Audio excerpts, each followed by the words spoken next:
Good morning, मी आहे शर्यू आणि welcome to my daily vlogs. बाप रे, काल कसला पाऊस आला होता पुण्यामध्ये, म्हणजे भयानक.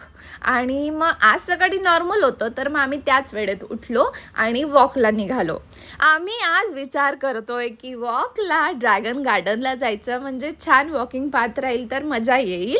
तुम्हाला आठवतं ते बहरलेलं आंब्याचं झाड, तर काल त्याची हालत अशी झाली होती आणि तेव्हापासून मला खूप सॅड फिलिंग येत होती. मग आम्ही गार्डनला आलो आणि बापरे, इतकी गर्दी की ऑक्सिजन घ्यायचीच जागा नव्हती. मग ते पण मूड जरा खराबच झाला. मग आम्ही घरी आलो आणि आज आमच्या स्टेप झाल्या आहे 6000 पूर्ण. आल्यानंतर पिली मी हे तूप, कॉफी आणि ब्रेकफास्टमध्ये मी खाल्लं हे एग्स आणि वेजीस सॉटे. आणि त्यानंतर छान झुंबा केला आणि खूप बढिया सेशन होतं 30 मिनिट्सचं. लंचमध्ये राईस, ताक आणि वेजीस सॉटे, आणि त्यानंतर संध्याकाळी वॉटरमेलन आणि रात्री हा कॅरेट आणि टोमॅटोचा सूप.